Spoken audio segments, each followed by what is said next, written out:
Good evening. My name is John Henderson, and I'm the Manager of Engineering Services at the town of Tecumseh. Welcome, and thank you for attending our second Public Information Center for the town's shoreline management study. This is the second of 3 public information centers that are planned for this project.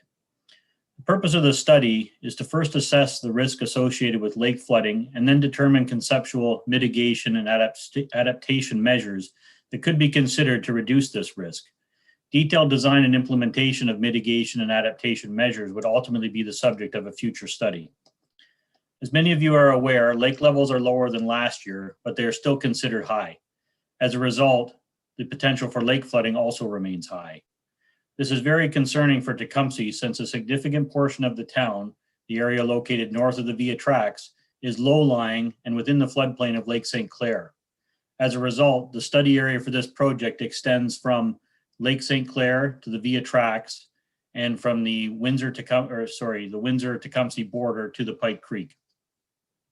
This study commenced in the summer of 2020 and the first Public Information Center was held on October 29th. The first PIC provided an overview of the project and the project work plan. It summarized the preliminary findings from the field investigations that had been completed at that time, which include lake and creek bottom surveys, as well as surveys of all of the private properties along their shorelines to pick up shore protection information, structures, heights, things like that. It also presented examples of flood hazard mitigation measures, looked at climate change adaptation, and emergency response. Today's meeting will focus on the preliminary results of the flood risk analysis for both the interior and shoreline properties and provide preliminary information on the potential economic damages that may occur as a result of a significant lake flooding event. While some draft numbers will be presented today, it's important to note that the damage calculations are not yet complete. When they are finished, we plan to include this information on the project webpage on the Town of Tecumseh website. Information will also be provided today on the latest climate change research, as well as adaptation concepts that may reduce future flood risk. As with the first Public Information Center, this meeting will also be recorded and placed on the town website.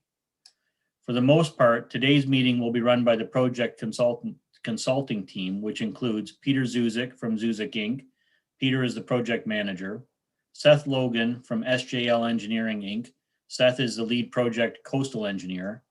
Dr. Janice Forsyth from Foresight Management Consulting. Janice will be the lead project facilitator. And Ryan Langlois from Dillon Consulting Limited. Dillon Consulting was engaged to assist with the modeling because they did our modeling for our interior storm drainage master plan, looking at rain events. And we're going to try and integrate that modeling with the coastal modeling. At the end of the presentation, there'll be an opportunity for you to ask questions. During that time, we'll also be joined by Phil Bartnick, Director of Public Works and Environmental Services for the town of Tecumseh, and Brian Hillman, the Director of Planning and Building Services for the town of Tecumseh. At this time, I'd like to ask Dr. Forsyth to continue with the meeting.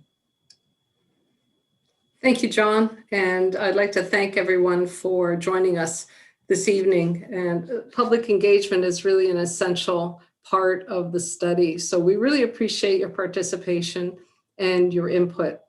As John indicated, we're going to be talking tonight a bit about the flood risks in Tecumseh, some flood mapping and potential economic damages, some options to reduce flood risk and damages. There'll be a question and answer period on the presentation. And then we've got 4 questions for interactive discussion with the participants. So now we are virtual. So I'll talk on the next slide about how we can interact through this webinar. And then we'll go into the next steps. So when we look at our guidelines tonight, all participants are muted and off video. So you'll notice just the panelists are on video, and we'll be muting ourselves when we're not speaking. We will present the webinar and have our video on at that time, so that it'll be easy to focus on that.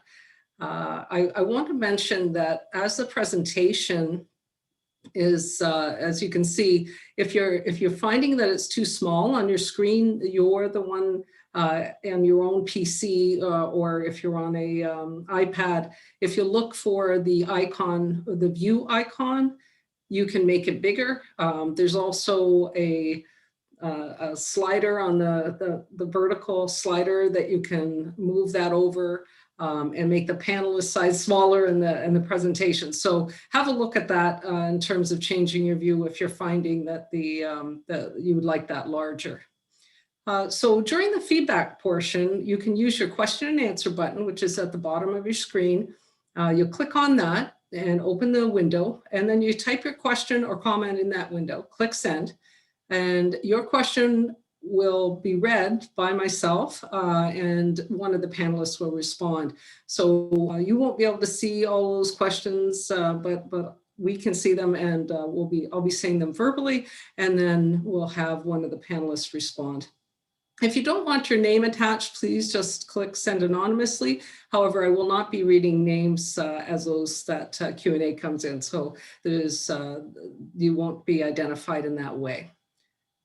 So if we look at our goals this evening, we really want to update you. Since October, we had our first Public Information Center in October, and we want you to know what's happening with the project. And then again, an update on climate change impacts and rainfall wave flooding events, sharing some findings of the flood risk assessment, and some potential economic damages. We want to provide a preliminary information on flood mitigation strategies, and then gather feedback from the attendees about local conditions and evaluation criteria. So we're trying to get a sense of your input, which is always integrated into the next steps. So if we look ahead, we're planning for the third and final Public Information Center in June or July 2021, and the date will be certainly communicated to you once that's set. There'll be again afternoon and evening sessions. The scope of the meeting will be partially based on the feedback we get today.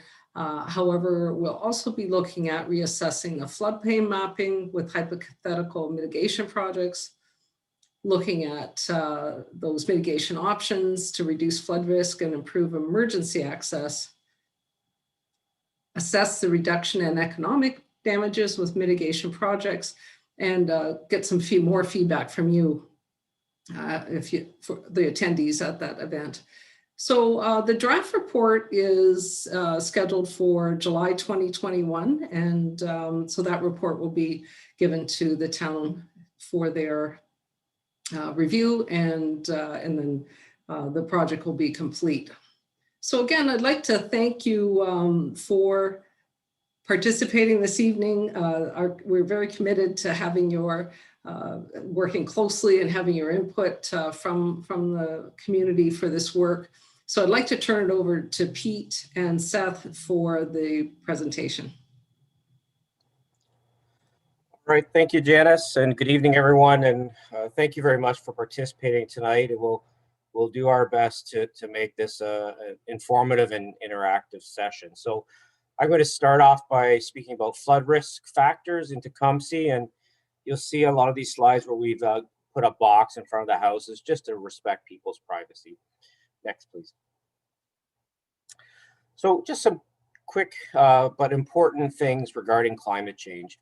We all know, top left-hand corner, that our winter air temperatures have been increasing across Canada and certainly globally, and they're projected to continue to increase in the future. And in fact, parts of northern Canada are warming faster than anywhere else in the world. So we have a serious issue happening with our climate becoming warmer. And one of the factors that we're seeing already, and it's been happening for several decades now, is that we're getting less ice cover on our lakes, including Lake St. Clair. And the graphics, again, across the bottom are some satellite images just showing you a Lake St. Clair on the left, where it's almost completely ice covered, partial cover in the middle, and then very little cover on the far right. And as we move into the future and both the atmosphere and the lake temperatures increase, we're expecting the amount of ice to continue to decrease on Lake St. Clair. Next, please. So we've looked at this in great detail in Lake Erie. The graphic on the bottom is showing you the increase, the projected increase in winter wave energy if Lake Erie becomes ice-free in the future. And so this is a part of a very big, complex study. The key takeaway here for the western basin of Lake Erie, the area shaded in red, if this part of Lake Erie loses all its ice cover in the future, there's a 120% increase in the amount of wave energy reaching the shoreline and impacting erosion and flooding rates. And we would expect something similar to happen on the shallow Lake St. Clair shoreline as well. So the next slide, our water level graphic, we have the long-term record. These are monthly mean levels with the squiggly blue line. We have an average condition right through the middle there in the light blue line. What's really important to know, some key takeaways here, that in 2019, we established a new record all-time monthly high. So the lake reached a monthly average that it had never reached before. That's significant. And for this work, we look at not just the static lake level, but also the influence of storm surges, that short elevated increase in the lake surface due to storm and wind events. And when we look statistically at that with the lake levels on the monthly means, we derive something referred to as the 100-year combined flood level. And that's the orange level across the graph, 176.2 meters roughly. That's the level that we use for much of the flood assessments that you'll see in the coming slides. What's important to know, though, is that as we move into the future, our atmosphere continues to get warmer and holds more moisture. When we go through periods of high lake levels like we're in right now, the best available science from Environment Canada suggests that lake levels could go even higher than they were in 2019 and 2020. And that information's been quantified. That's the red line at the very top. And so in the future, we have to start planning for even higher levels than what we've just seen recently in 2019 and 2020. Looking to the more short term here, we have our record of levels here from Environment Canada over the last 2 years, 2019, 2020. The black line is the lake level, so it peaks in the summertime, both years. If we just focus on the far right with the dashed red line, the 50% dashed red line, and then that pink error band, all of that's suggesting that it's been drier lately. The lake level has been dropping, and we're expecting Lake St. Clair to peak at somewhere around 30 centimeters lower than last year. So this is good news from the flood risk perspective. But as John highlighted at the onset, the lake is still much higher than average, and there still is a risk of significant flooding. Next, please. But one of the things we've been working hard on, and this is integrating the previous work that Dylan has done with respect to rainfall events, significant convective rainfall events that have caused flooding in the past in Tecumseh and other communities, is look at the occurrence of wave events or coastal flooding at the same time as a rainfall event. And the graphic on the right-hand side is summarizing the top 140 events that were generating waves on Lake St. Clair. And then on the y-axis with the bar chart, the amount of rainfall that occurred. So quickly you can see that there are some events, the first 40 or so, where we had strong winds, but we had absolutely no rain at all. And yet there are other events on the right-hand side of the graphic where we have very strong winds on the lake that can generate waves, and it's also raining at the same time. So we're using this type of information in some of our scenarios to look at events that are bringing both rain and wave overtopping and flood risk from the lake side. Next, please. Just briefly on shore protection and highlight some information we shared previously. We have a very comprehensive database of every shoreline protection structure along the Lake St. Clair shoreline. We know that roughly 92% of the shoreline is armored or features some form of protection. We know that 91% of it is privately owned. And then in the far right-hand side, the pie chart, we know that roughly 87% feature some type of a seawall, a vertical structure, either made of concrete or typically made of steel. Next, please. And then we've gone in and further evaluated these structures based on their condition. What is the overall structural integrity of that shore protection? And again, we can see that information in these pie charts by type. So the seawalls on the left, concrete block walls, and then rubble mound structures. And the key takeaway here is that a lot of these structures are either in good or even excellent condition, which is a very positive thing for the shoreline. But as we've looked further into the condition of these structures, and we do have surveyed elevations of every seawall across the shoreline, we were able to determine that in many cases, the crest elevation is too low. The height of these walls are not high enough to stop the waves from overtopping during severe events. And a couple photographs across the bottom here, they were taken in August of 2020. And you can see that even during non-storm conditions, the water during a calm period is almost at the crest of these examples. Next. Similarly, bottom graphic, you can see that, again, basically a non-storm event, and you have water almost overtopping that sheet pile wall along the middle. In the top right, we have an example where there is sandbagging implemented to reduce the flood risk. And then we have some other situations at the top left where there's no protection at all, and we have a slope beach environment, which is great for public access and great for private access to the water's edge. But when the storms come, they're able to push water right across those properties and onto Riverside Drive. Next, please. And the top right-hand photo is just an example of what that looks like, wave overtopping. So for those that have not seen the shoreline during a large event, the waves are coming in, they're interacting with these structures, either vertical or sloped, and they're overtopping, they're pushing water right over the crest. And this is certainly something that happens during severe flood events in the Tecumseh area. Next, please. Well, we've looked at this in great detail with detailed tools and mapping products. This is an aerial view of the shoreline. The areas with the red arrows are showing you where during that 100-year combined flood level, the water elevation is so high that the waves are able to propagate over these walls, through the properties and onto Riverside Drive. Next, please. Want to just talk about Riverside Drive a bit. The graphic is what we would refer to as a cross section. This is an elevation view of the road from west to east. So the left-hand side of the graphic is the town limit of Riverside. The far right is the intersection of Cove Drive and Riverside Drive. Again, that green line is showing us the elevation of the road, and superimposed on that is the dashed blue line, which is the 100-year flood level, and then the dashed orange line, which is the climate change 100-year flood level. So we can see that there are places where the road itself is even lower than the level of the lake during these severe storm events. Next, please. L'Esperance from the left side, again, this is looking at the elevation of the crest of the road with the green line. We're at the intersection of Riverside and L'Esperance, and looking along the x-axis here, over 1.2 kilometers or 1,200 meters, where that road is lower than the 100-year flood level.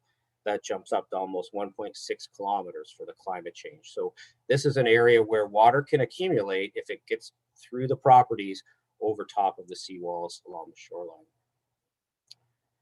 And then Brighton Road in the east. Again, similar, looking at the elevation of the road in green. There are some locations closer to the shoreline where it is lower than the 100-year flood level, but not nearly as bad as it is along L'Esperance. Next, please. So just quickly on this storm, the St. Patrick's Day storm of 1973 on March 17th. We'd love to hear from anyone on the call here today that experienced this flood or knew of people that experienced it, because it was a very significant event. You can see all the photographs of the flooding along Riverside Drive and elsewhere, Tecumseh Road. One of the things that we found very interesting in this event is if we look at the flood level from the water level gauge at Bell River, it reached 176.19 during the storm event. Next, please. we fast forward that to the conditions that just happened recently on July 20th, 2019. The water level at the gauge in Bell River reached almost the exact same elevation within a couple centimeters, 176.17. So we had the same water level, but we might ask ourselves, well, why didn't we have a flood? And one of the important things to note is that we've been incredibly fortunate in the last 2 years as we've had these record high levels on Lake St. Clair, that we have not had a significant windstorm that's generating large waves and large storm surges. So very similar water level, but without the waves that were driving water across these properties during the 1973 event. Next, please. So a little moving on now to the flooding, and want to share with everyone some of the products we've been developing collectively with the team, and then also speak to some of these preliminary economic damages. Next, please. So this first map is the Tecumseh shoreline from west to east, left to right. We're looking at the amount of inundation, flooding, during a 100-year coastal flood. So this is lake reaches the 100-year lake level. We have waves reaching the shoreline and overtopping the structures.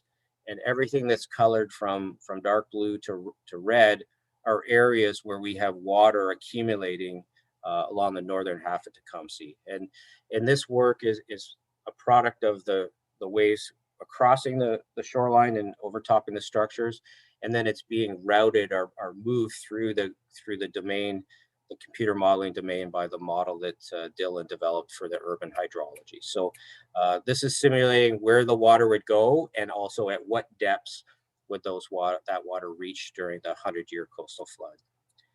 That's what we call scenario A. Next, please.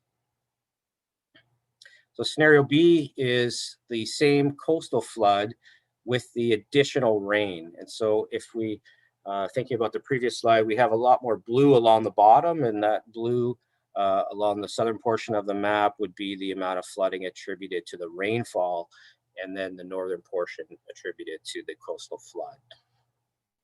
Next, please. And so the next map is different in a sense that it is the 100-year climate change coastal flood. So we're adding roughly 40 centimeters to that lake condition, and then looking at the volume of wave overtopping and run up along this entire shoreline, and looking at how that water would propagate along Riverside Drive, and then to the south along some of these low road areas and through the community. So clearly an enormous amount of flooding. We've got lots of places where the depth of the flood is over 1 meter with respect to the land surface in this situation. So this would be a worse storm than the March 1973 event, St. Patrick's Day event, and this is something that we want to continue to work towards avoiding happening in the future in Tecumseh. And if we go to the next slide, we're adding the 5-year rainfall event. And so we're adding rain and waves, and really the primary difference is that we're seeing additional flooding along the roads along the southern portion of your map. Next, please. And then the last scenario we'll talk about is E, and this is something that's called the urban stress test rainfall event. This flood is primarily looking at a very intense, very large, long duration storm event that's causing flooding in the interior. There is a 5-year coastal flood happening along the shoreline, but it's not contributing a lot of water. So this is primarily due to a rainfall event. And again, this is building on the work that Dylan had previously done in their stormwater master plan study. Next, please.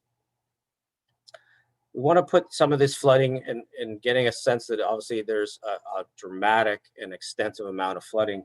We want to put that into context with respect to economic damages as well. And so part of our work has been developing a very detailed database of every parcel of land in the study area, enumerating whether there's a building there or not, the land elevation at the front steps, as well as the elevation of the main floor.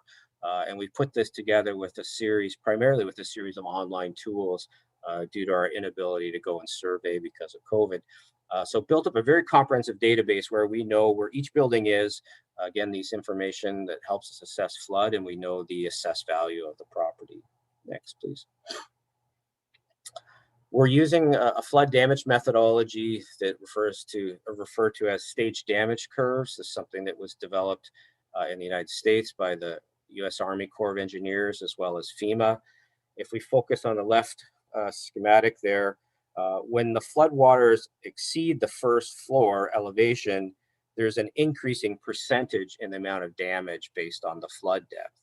And so we use these relationships, which are estimates of the amount of potential building damage should your building be flooded, the structural components. On the right-hand side, of course, we know people have contents in their home. They have furniture, they have electronics, etc. If that infrastructure inside the home is flooded, then there are associated percent damages attributed to the contents of your home based on the height of the flooding. Just a quick, if we could just go back for a second. Thank you. Just a quick note on basements. So basement flooding obviously is a real thing. It's happened in the recent past. Just want to make the note here that the work on the basements is still ongoing. So for tonight's meeting, we have some estimates, but we don't have the firm calculations done yet for the basement flooding. Next, please. So a lot of information here to unpack in this graphic, but if we just go through this quickly and look at everything, a couple points to note. We haven't finished the potential flood damage calculations for the commercial buildings, institutional, industrial, and recreational. So there are some larger buildings there that are affected by this flooding that are not in the calculation yet. But if we just go through and maybe group these A and B, which is the 100-year coastal flood with and without rain, with the extent of that flooding, we have the potential to have water around the exterior of these basements, roughly 700 residential properties. So it's a huge amount of inundation. We haven't finished our calculation yet, but we think that you could easily have in excess of $20 million in economic damages due to that type of flood impact, but we haven't done our calculation yet. With respect to the first floor flooding, over 90 buildings would have flooding above the first floor of your home, and that could easily be in the order of $20 million of damages. If we go down to C and D, where we're looking at the climate change coastal flood with and without rain, big jump up. And remember the colors, those maps lit up in yellows and reds with the additional flooding due to the climate change scenario. We have on the order of 2,600 buildings where the water is at the foundation. And we're still working on trying to quantify what that means as far as an economic damage, but we think it'd be many, many millions of dollars if that water gets into the basements of over 2,000 homes. What we do know is that there'd be over 700 houses where the water would be over the first floor, and those damages could be anywhere from $90 to $140 million. So a huge jump in the amount of potential economic damages when we factor in that additional water with respect to climate change. And then lastly, the urban stress test, which is primarily a very intensive rainfall event. The good news there is that, yes, there's still impacts, but they're much reduced than the coastal flooding events. Next, please. So I think I'm going to flip this over to Seth now, and he's going to talk to you about the adaptation concepts. Okay, thank you, Pete. So as Pete said, I'm going to take over the second half here of the presentation and talk about adaptation concepts. So obviously from these slides that we just saw, the results we've seen so far, there are some very significant risks and obviously very high potential economic impacts due to flooding, particularly for this climate change scenario. So what can we do about these risks? What can we do to mitigate these risks? Obviously, Tecumseh isn't the only flood-prone community in the world, certainly not in Ontario. So there are communities that have dealt with these sort of floods, and we're going to take you through a number of slides talking about the different sort of strategies and concepts that can be implemented both on a private property scale, but probably more importantly on a community scale to mitigate some of these risks and some of these impacts.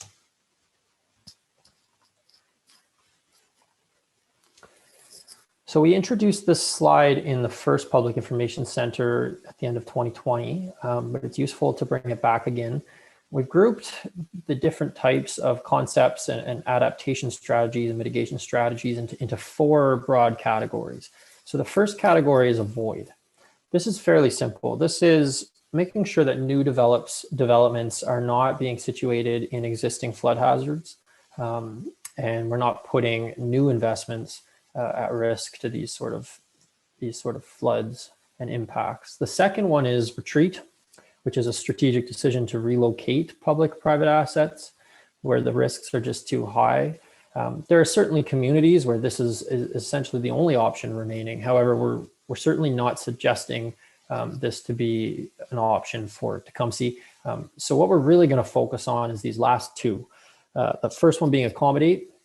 Accommodate is an adaptive strategy where we continue to occupy the lands while we make changes to human activities or infrastructure, improvements to infrastructure to reduce the risk or to reduce the impacts of the flood. And the last one is protect, which is sort of the traditional approach that most people think of when we look to mitigate impacts from a flood. So first, speaking about accommodate, what does this mean? It means that flooding persists, but the impacts of that flood are mitigated. And the impacts that we're mitigating can be economic, such as property, possessions, infrastructure, loss of employment, etc. Those impacts that we're looking to mitigate can also be related to human safety. So things like emergency access and emergency planning and the ability for folks to evacuate safely. So what are some of the strategies under accommodate that we can look at? An obvious one is floodproofing. So there's lots of ways to floodproof homes. I'll give you a few examples here, making sure that homes have backflow valves where they're not installed so that stormwater, sewer, water and drains can't back up into homes. Foundation coatings and coverings to make sure that flooded water, inundated water on a property can't seep through foundations into basements. Opening shields, there's a couple of photos here in the top right that show examples of opening shields. These are essentially flood shields over openings such as doors or windows.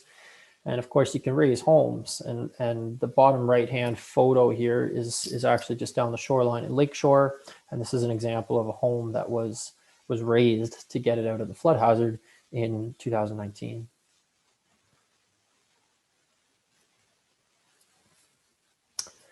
The second category here underneath, or the second strategy underneath accommodate is looking at stormwater management at the community scale. Obviously upgrading stormwater management to get rid of the floodwater and to deal with that floodwater faster is an effective accommodation strategy. Now, this is something that has actively been done and is still being done in Tecumseh. Tecumseh, if you just look at these photos here on the left, this is the East Town Line drain pump station on the top left before it was upgraded 6 or 7 years ago. And in the bottom left is after the upgrade. And the central photo is an aerial photograph of that same pumping station. So that's one of the examples of significant investment that the town has already put into upgrading stormwater management capacity.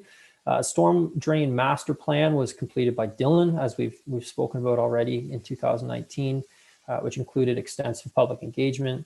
A number of solutions or preferred solutions came out of that study to be evaluated by the town. And more recently, the town was given some federal grant money, a substantial amount of federal grant money through the Disaster Mitigation and Adaptation Fund, specifically targeted towards climate change and flood resiliency, to go towards some of these recommendations in the storm drain master plan and upgrades to stormwater infrastructure.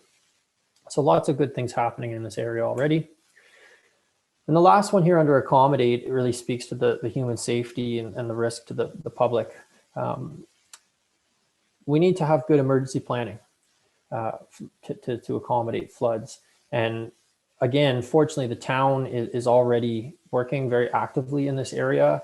Over the past few years, through the high water levels that we've experienced, the town has developed internal emergency flood response and emergency flood operation plans. They have a working group that was assembled specifically for this reason that meets regularly. That includes stakeholders from adjacent towns and Conservation Authority and other groups. The town is also working on the acquisition of specialized emergency vehicles, such as the one that you see in the bottom left corner, to actually reach folks during these floods, because standard emergency vehicles can only operate with under a very small amount of water.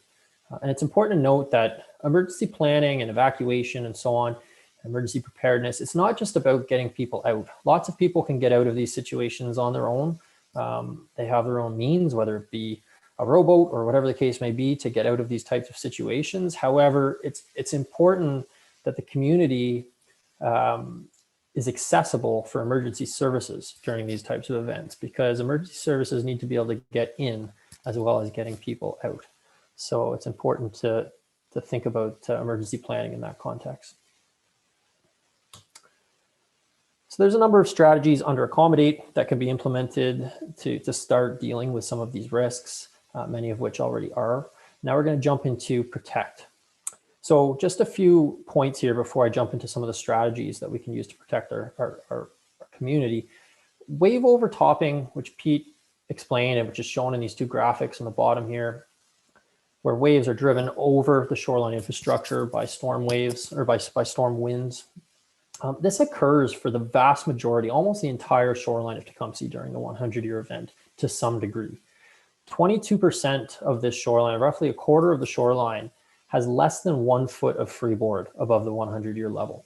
And what do I mean by that? A freeboard is this height right here. So it's essentially how high is the crest of your shoreline protection above the storm water level. So how much freeboard do you have? It's almost 2/3, or rather over 2/3 of the shoreline infrastructure has less than 2 feet of freeboard during the 100-year event and less than 1 foot during the climate change scenario. So as you can imagine, it doesn't take a very large wave to drive water over a height of 1 foot. So it's not surprising that we see such significant influx of water from the shoreline during these storm events in combination with such high water levels. So what can we do about that? Well, flooding can be mitigated through coastal flood protection, and flood protection can be located in sort of 3 different areas. It can be offshore, it can be on the shoreline itself, and it can also be located on land or onshore. So we'll talk about each of these categories. The first one, offshore protection. Typically, we think of offshore protection as things like breakwaters. There's some photos of breakwaters in the bottom left, and there's a graphic in the top right.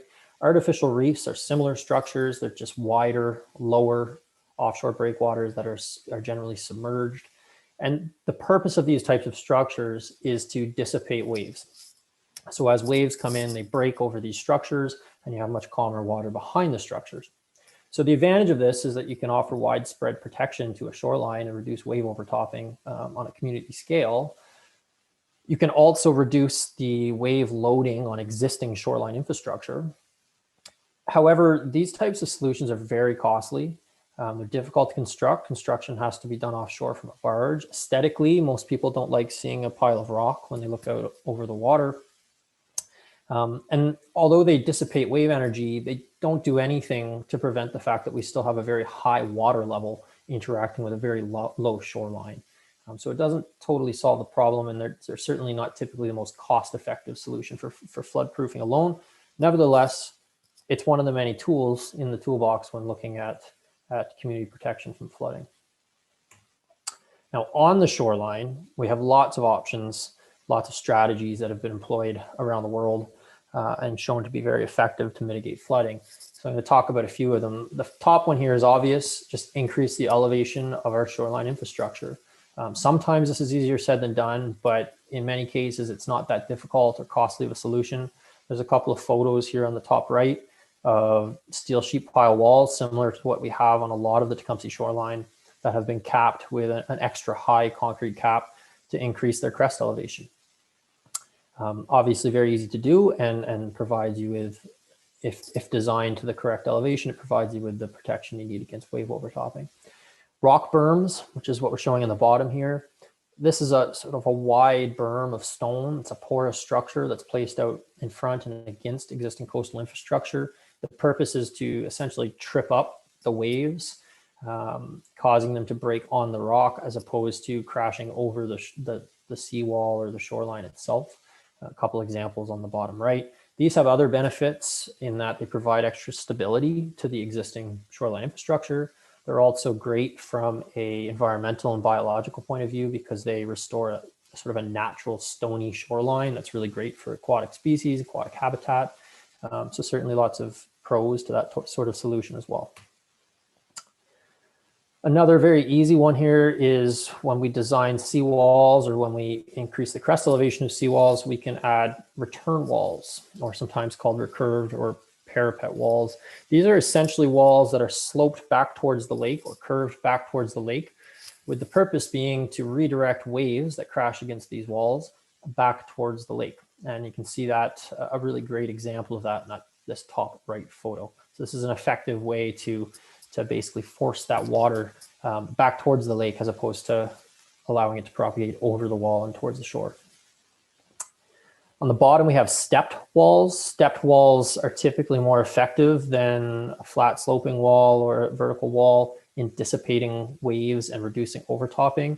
Essentially, each vertical step can do wonders to stop waves and keep that water within that step. So, and then drain back to the lake. So another great option. Top here, we have a secondary seawall. This is another really easy one that's been done in many places. Some photos in the top right here. Essentially, all this is we have a low seawall or a low shoreline, an area that's allowed to flood. And then we have a secondary wall that's a little bit higher, that's set back some distance from the first wall that protects that flood water from propagating any further. Similar type of concept on the bottom here, which isn't quite as common, but essentially having two offset structures with a gap in between that's allowed to fill with water. And then that sort of basin of water dissipates waves when they come over the top of the first wall. And the last one in this category is just improved drainage. A lot of people believe that when we put these vertical walls in, or even sloped walls into shorelines, that we're creating an impermeable barrier and that the land behind the wall is completely dry. That is true in some cases. However, for most shoreline infrastructure, particularly when it's an aging infrastructure, it's porous enough that you're going to have a groundwater elevation that's similar, if not the same as the lake elevation anyway. So you already have water on both sides of the walls. So what we need to do is in these storm events, when water crashes over these structures, we need to make sure that it can quickly get back to the lake so that the equilibrium in water level is kept or is restored on both sides of this wall. The alternative, if the wall is not able to drain properly, is that water comes over the top and it's trapped. It's trapped on the land, which allows it to propagate inland much easier than if it were just redirected back to the lake. So that's on the shoreline itself. Now, if we talk about onshore flood protection, one of the really obvious ones that everybody has heard of is levees and flood berms. So these are just earth structures, compacted soil usually. A really great example is this one, it's under construction right here in the middle. And these are effectively just flood retention structures. They can be placed along the shoreline, like we've shown in this top left graphic or in this top right graphic, where you see a continuous levee along the shoreline in people's backyards. They can also be placed strategically in various places in a community that are particularly flood prone or that create a flood pathway. They can also be integrated into all sorts of things throughout the community, like existing transport corridors, parks, through raised roadways or raised sidewalks, down medians, etc. So where these types of structures will go is something that needs to be really well vetted and studied, but certainly using them as a concept for flood protection is certainly a viable concept for this community and most communities. Flood barriers, similar to a levee, but in this case, it's a structure and in many cases a removable or temporary structure. You can see a couple of examples at the top. These are effectively just posts that have basically drop logs in between them or shields that drop down in the slots to provide a temporary flood relief. They can be right on the shoreline, like we've shown in the top right photo. And again, they can be strategically placed throughout a community, like we see here right down the middle of a sidewalk or on a median, for example, in the middle of a road, wherever they're best used. The bottom one is a bit complicated. Obviously, we need to include it because raising land elevations is a no-brainer to reduce flooding. However, unfortunately, it's usually a harder thing to do than you might think. There's a lot of regulatory challenges with raising land elevations, in large part because you remove the flood storage and redirect that water somewhere else. So for example, if one neighbor raises their entire property, the neighbors on either side are probably going to get hit that much harder. So this is a tricky one that you really have to think about on a community scale, but certainly in specific low-lying areas where it's possible, depending on what infrastructure already exists, raising land elevations can be a viable option. So that's a wide range of different types of accommodate and protect strategies that can be used to mitigate some, if not all, of the impacts of coastal floods in communities like Tecumseh. Obviously, there's a lot of other considerations that go into implementing these strategies, many of which are outside of the scope of this study, which is really a sort of a preliminary planning and feasibility study where we're really trying to identify what risks exist and how broadly we might go about addressing them. But there are other things that we need to consider. For example, all the existing shoreline infrastructure, when these large storm waves impact these vertical seawalls, you see the water that goes up and it comes over the top. What you don't see is a lot of wave energy that gets directed downward to the lake bed. And what often happens when we have communities where so much of the shoreline is vertical walls is that the waves impact these walls and they scour, they erode at the base of the wall, and they cut down the lake bed, which can undermine these structures. So certainly important moving forward that we make sure that we have stability in the existing shoreline so that the problem doesn't get worse. And that's one of the very simple strategies for this type of shoreline, these type of structures, is to just protect the lake bed at their base, like you can see in this photo and in this graphic. Also, we have to keep in mind that for many of these strategies, let's say, for example, we put a concrete cap on a wall, or we put a levee or a berm right behind a wall, we're introducing new surcharges and new loads to this existing infrastructure that needs to be considered, right? So we may have to add additional elements to existing infrastructure like tiebacks, improved drainage, et cetera, to make sure that they're still stable. So all this is to say that there's a lot of considerations that have to go into these strategies before they can be implemented. And most importantly, flood protection should really be properly engineered. It must be properly engineered based on an analysis of the local conditions and some clearly defined performance objectives. This stuff cannot be done ad hoc on a property by property basis without being properly vetted or properly assessed and expect a good outcome. It needs to be done in a proper engineered manner. Design standards on a community scale are a really great way to make sure that that happens and that people aren't making investments that make sure that people's investments are being protected essentially when they implement these measures or when the community implements measures. And although this flood protection and these strategies can be implemented, many of them lot by lot, community scaled solutions, or at the very least community scale consideration of thinking, is always preferred because it allows for an integrated approach across the entire shoreline, making sure we don't have any vulnerable areas that are left astray, making sure that standards are followed and the performance objectives are being met for the whole community.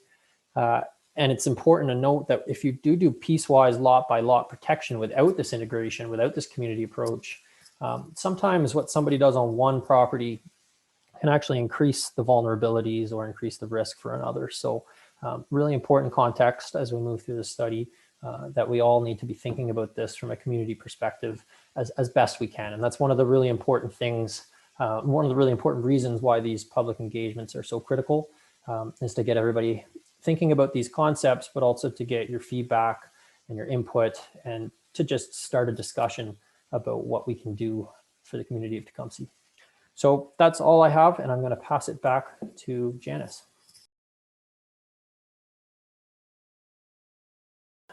I'm going to pass it back to Janice to take you through the question and answer period. Thank you, Seth. Well, I've got a question to get us kicked off here. Has IRCA, the Essex Regional Conservation Authority, been proactive with the establishment of height requirements for new breakwall heights for retrofits or new construction within the town of Tecumseh?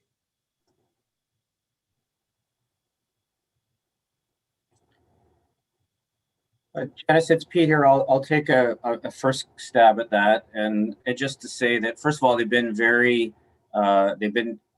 following the study. We're talking to them regularly about the progress we're making, and I do believe that if they're not with us right now, there's someone planning to attend tonight. One of the challenges we're faced here, I guess, first of all, yes, there are standards that they follow for property elevations and new home construction. One of the challenges that we're facing here in this study is that climate change is has potential to bring even higher levels. So we're faced with the existing threats and risks that we have, and then also this dual threat that all these things could get worse in the future. So that really highlights the need to have these types of community scale planning that Seth described, and to start to look towards the possibility of reducing these overtopping volumes and having a more robust standards or policy in place for the seawalls themselves. Okay, thank you, Pete. Since levees can be situated on the shoreline or the interior, how do you propose to install levees without adding risk to some residents within the water hold areas? I can take that question. Great question. First of all, we're not proposing anything at this stage. We're not making any recommendation on which solutions should be used or where they should go. That would certainly be something that will come later in the study and in future studies. But when you go through the process of designing things like levees and flood protection structures that are throughout a community, a key aspect of that process is making sure that you're not exacerbating the problem for somebody else. And that would be a thoroughly vetted thing as you go through that design process. By putting a levee somewhere and trapping water on one side versus another is not necessarily making the flood water worse on the side that is trapping, if it's properly designed and the drainage pathways are clear. So that type of a thing is beyond the scope of this study, or that level of design is beyond the scope of this study. At this point, we're just really trying to get the concepts, the potential tools in the toolbox out there to generate discussion. And that's a really great question. So another comment here. My family had just moved to Tecumseh in 1973. We had water in the furnace ducts under the house during the flood event and were evacuated by rowboat. Since then, the shoreline has been protected by a vertical seawall, which extends 4 or 5 houses on either side. That has provided huge protection in 2019 and 2020. So we do have someone who was there for the St. Patrick's Day event. Anyone want to comment on that?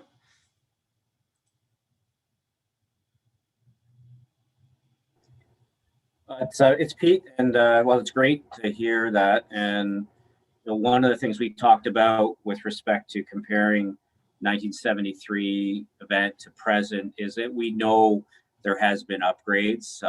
Surely the shoreline is not exactly the same as it was in 1973. So there are some challenges in comparing the magnitude of these events.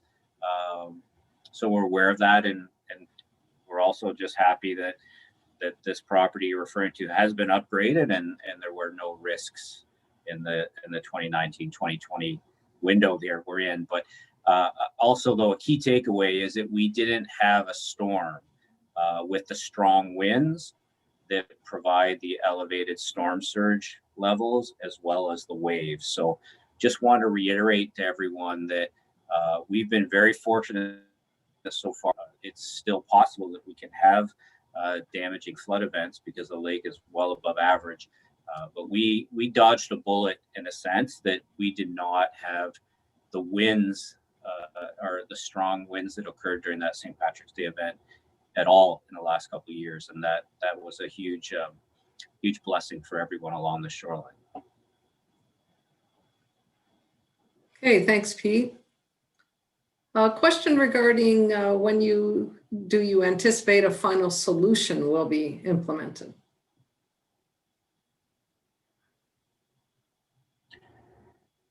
Janice, I wonder if that's something John might want to chime in on. Yeah, John, would you like to Yes, I think, comment on that? Thanks. yeah, as we mentioned, this study is basically looking at finding where we have our risk and where are some potential, or what are some potential options that we can do to try and mitigate that. In order to come up with detailed design, we have to go through this process first and look at where we have issues, what could we do to try and fix them. And then we have to go through another process of a detailed design and implementation strategy as to how that would work. That's not where we're at this point yet. We're still defining the problem and potential options. Obviously, solutions, if it was to be integrated along the shoreline, is a very public process. It's on private properties potentially, and could have the potential to be quite expensive. Funding options would have to be looked at. That's we're way premature for those types of discussions at this point right now. Okay, thank you. And I'm going to take one more general question here, and then we're going to move into we have some questions we want to pose and get some feedback on. So we do have another attendee who was in the 1973 flood, and there's a comment around what's being presented may not be representative of what's really happening. And this individual has stated being an engineer with hydraulic background and wanting to make sure that the study team is watching what's happening during an actual storm.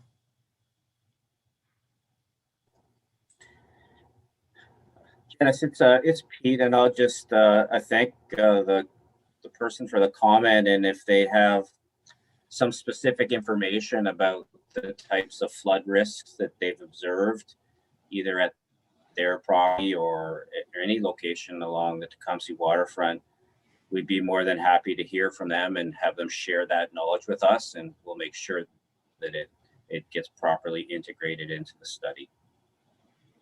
Thanks, Pete. And that's a good reminder that we do have we will have the online comment sheet for anything that doesn't get represented in comments today, something that you can fill out after the webinar. And certainly there's room for lots of specific information that can be included there.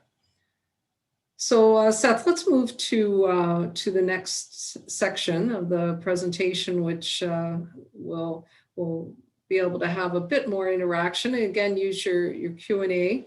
From our first PIC, we learned that your priorities, and this was the feedback we received from the comment sheet around developing infrastructure solutions to the flood risk, and Tecumseh included that 77% of the respondents wanted long-term sustainable solutions. That certainly a priority is the cost to landowners. 69% of respondents had indicated that. And then the cost to the town of Tecumseh, 54% of respondents to our comment sheet had said that was a priority. So those were the top three. We're just wondering, based on what you've learned today, should other priorities or criteria be considered when developing solutions to mitigate flood risk?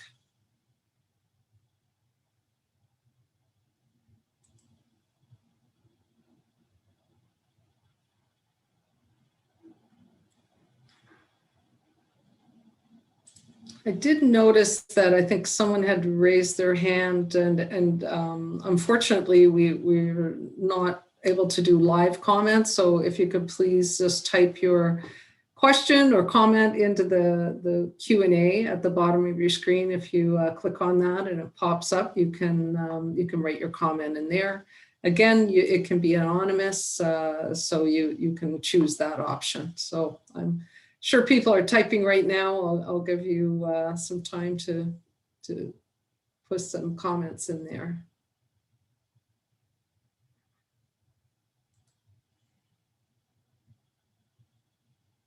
So one comment being intermunicipal considerations, including joint solutions with Lakeshore and Windsor.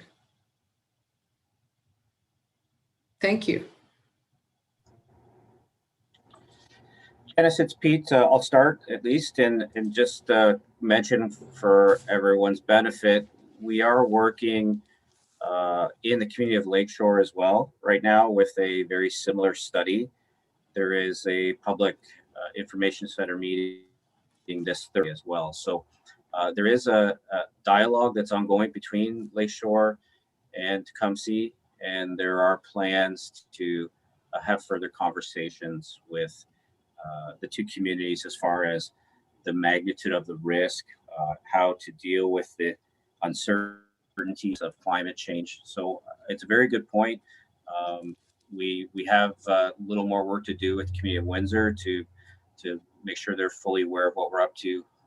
But certainly, as you look to the future, and if you plan to move forward with some of these concepts that Seth has shared with you, it's really important that everybody is working together at that community scale and having standards so that there are no weak linkages along the shoreline. Okay, thank you, Pete. I've got another comment here. I understand there is a long-term plan to rebuild Riverside Drive. Would the solution be integrated into this reconstruction? I don't know if that's something for John to answer. Hi, Janice. Hi. I would just go back actually to the last comment as well, just to add a little bit to that. With regard to working together with adjacent municipalities, when we start to look at climate change options, I think it's critical that we look at that from a regional perspective, not just Lakeshore and Windsor, but I think it goes all the way through Leamington, Essex, Kingsville, because it's an approach that while certain planning documents identify you have to give consideration for climate change, the province has not given clear direction on how that's supposed to be addressed yet. So I think it's important that all of our local municipalities would be approaching that in a similar fashion. So the need for municipal considerations, communications is very important for this project. With regard to Riverside Drive, there was a study conducted, I'm going to say within the last 10 years. It was a partner study with the Conservation Authority and the town of Tecumseh, where it looked at trying to raise Riverside Drive or trying to do a berm along Riverside Drive, similar to what Windsor did by creating a Ganacho Trail, which is a large landform barrier that provides flood protection to the interior low-lying lands. And it was basically determined not to be feasible because of how close structures were. There's a lot of garages that are very close to the property lines on Riverside Drive. So while, reconstructing Riverside Drive, you may be able to bring it up a little bit in some areas to try and help a bit. Raising the road creates significant issues for drainage on the adjacent private lands. And again, there are existing structures that are in some cases right on the property line. So, it makes it very challenging. How do you deal with those properties if you're going to try and raise the road up and still address road runoff water? There was just a host of problems with trying to do it. So, any reconstruction of Riverside Drive would consider that and try and bring it up as much as we could. But I think trying to get it up to a flood protection standard would be almost impossible.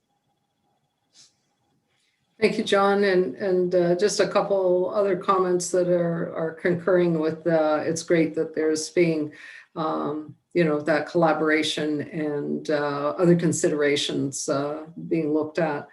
And I think I'll take just one more comment on this, and we'll move on to the next question.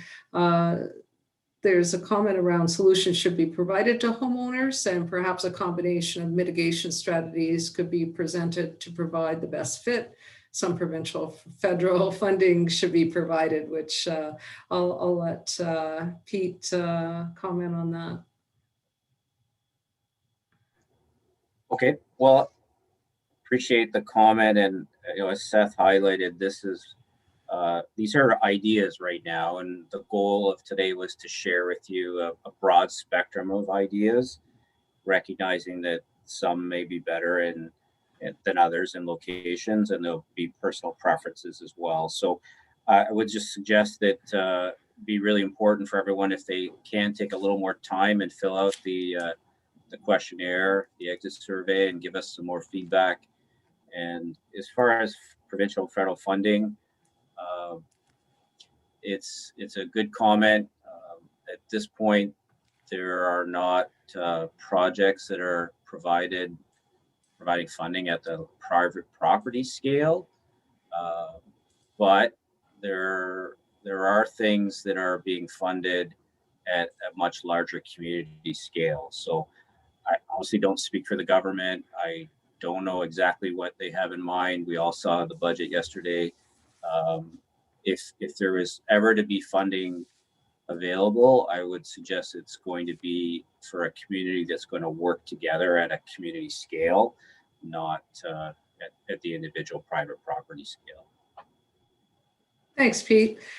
I think we'll move to question 2 then. If you could share your ideas for short-term and long-term options to reduce coastal and interior flood risk. Any thoughts there that you'd like to share?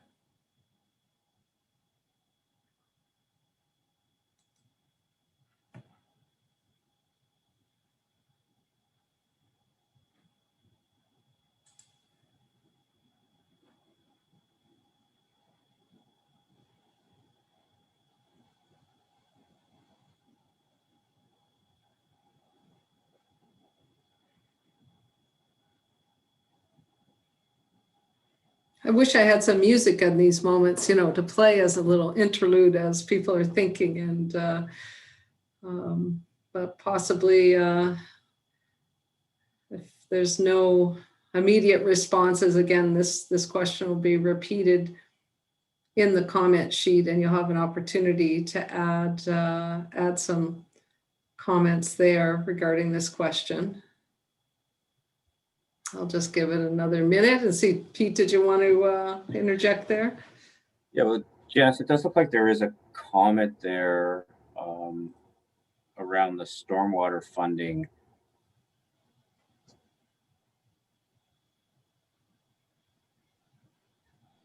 Maybe I'll just read it out. So the comment here, as the town proceeds with the federally funded stormwater pump stations, are there measures that should be included into these upgrades given the outcome of this study? I think that's a really good, insightful comment in the sense that the work that Dylan started a couple of years ago working with the town focused on rainfall events. And what was not done at that point was look at the coastal flooding. And it's the big focus of this, partnering again with Dylan to bring their knowledge forward and looking at that combination of rain and lake flooding and lake flooding on itself. So there's been a lot learned already, and certainly part of this process is to share that information with towns so that they continue to make good decisions as far as the upgrades to the pump stations.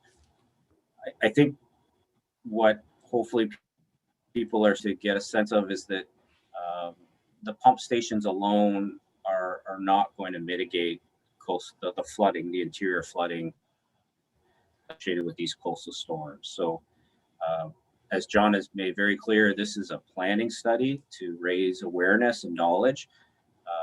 One of the things I think is shining through quite clearly now is that you not only have a serious threat due to rainfall events, but you have a very serious threat with these coastal flooding events as well.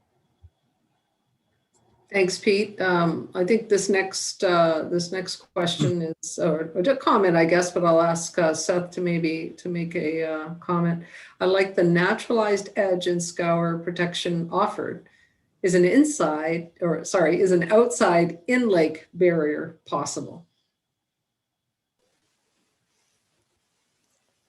An outside in-lake barrier.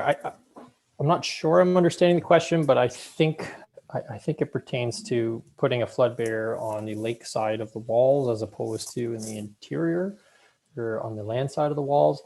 if that's the case, then that is certainly a strategy you can employ. However, it's very similar to the breakwater or artificial reef concepts I shown, except I think what the comment is getting at is making that type of a structure impervious.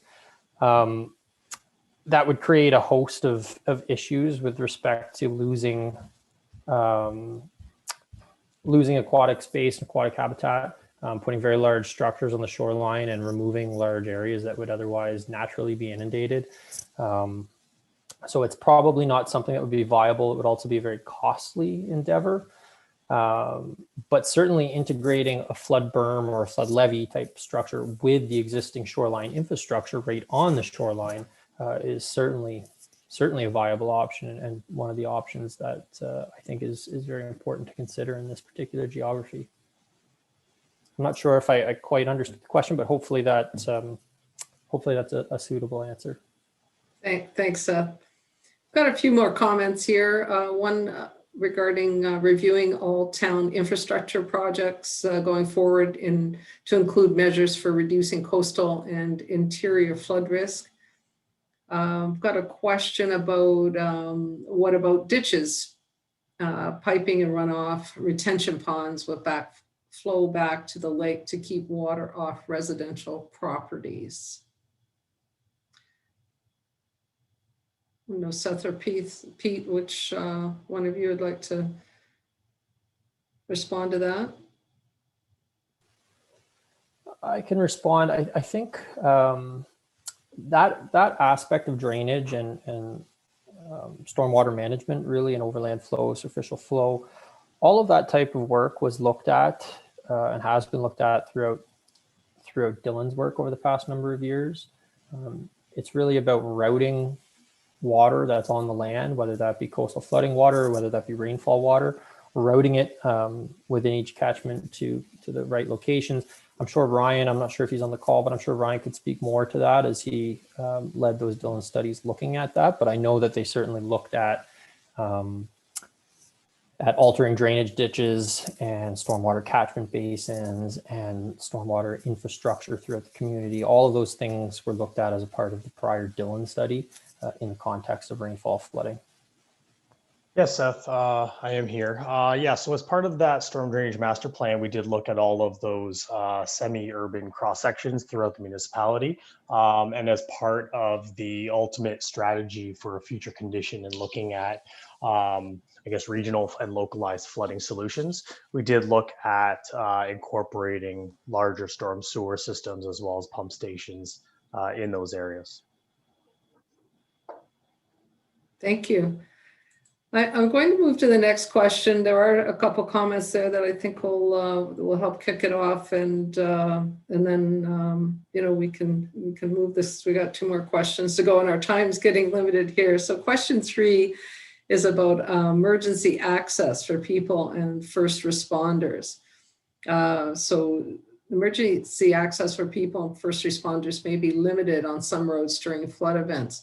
So in addition to the ongoing emergency response planning by the town of Tecumseh, do you have any other suggestions on how to improve emergency access?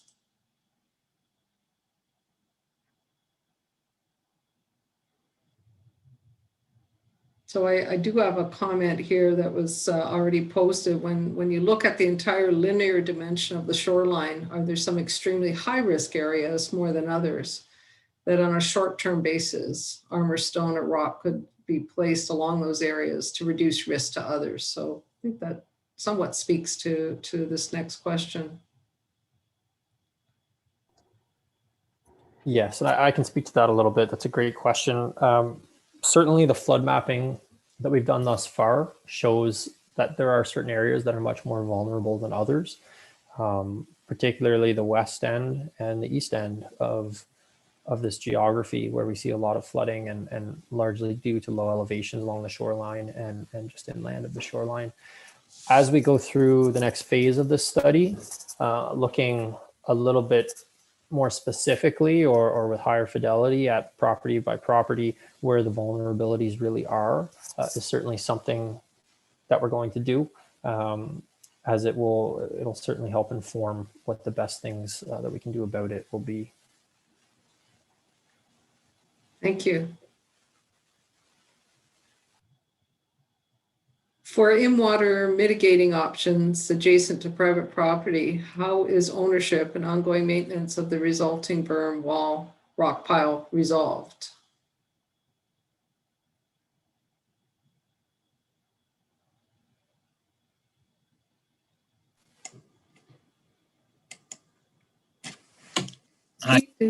Or is that more John for that one? I'm not sure. Yeah, I think that will definitely be a challenge, because if it's a ownership out on the lake bed, if it was going to be something, an offshore breakwater or something like that, that's actually on Crown land, which would then involve the province, potentially the feds, and many of the other issues that Seth mentioned about approvals for aquatic species and things like that. There is a wall that was constructed in the city of Windsor. It's not in water, it's back on the private land, and it was constructed, I think, back in, I want to say the 30s or 40s. And I think it's been done through easement. So there could potentially be easements across private properties to do some of these things. It is very challenging, obviously, for future maintenance, who owns it, who maintains it. Especially in this area, because those types of things, when you protect along the shoreline, while it's protecting the shoreline property, it's also providing protection to the interior. So figuring out how a cost share would work, it would be very complicated. And, when we get to that point, it's something that will require some significant thought and discussion as to how you would construct some of these things and provide for future maintenance. Great, thank you. Thanks, John. So I've got has anyone looked at Holland for flood control? They are experts in the world. Store water flooding could be handled by pumps if we wanted to do this. And similarly, what other opportunities exist beyond the purchase of high water rescue vehicles? I'll speak to the first part of that question. The answer is yes. A lot of the research and improvements and development into flood protection around the world has originated in Holland. There are some very large academic institutes and private institutions there that are doing some incredible work in this area, and a lot of the examples of structures and strategies that are extremely effective have come out of that geography. So that's certainly something that we in this practice in this field rely on heavily as their experience. And certainly in some of the concepts that we've presented here today, those are concepts that have been implemented very successfully in Holland. A couple of those pictures actually were from Holland. Holland has used, in particular, flood berms and levees, and flood barriers and flood gates and flood pumping stations very, very effectively throughout that country. Great, thank you. I know our time, we're just a couple minutes over here, so I'm afraid we'll need to move to the next question. I'll try to incorporate some of these comments, but again, we will be taking these comments and all of the feedback from the comment sheets and reviewing that with the study team. So please know that you'll be heard, and the information will be looked at by the study team. So finally, for lakefront owners, would you be willing to participate in a shoreline protection upgrade program that standardizes criteria and approaches for the town Tecumseh lakefront? And how should such a program be developed and implemented? Bit of a big question, but I did have one comment already here. Could an offer be made to residences to upgrade all the shoreline with a standard type solution at a shared cost with government funding? Was something that was in there. I know Pete's already spoken to the limitations around government funding, but any further comments on that? Maybe John?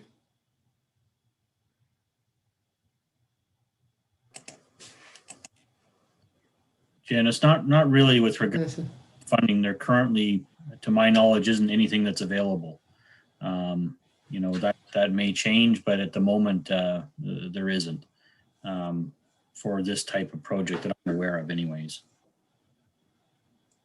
Thank you. Yeah, I think the idea is that there would be, for this question, looking at some type of a partnership around the shoreline protection upgrade program. So, this isn't, this is just sort of a thought starter question, and certainly there'll be more conversations going forward.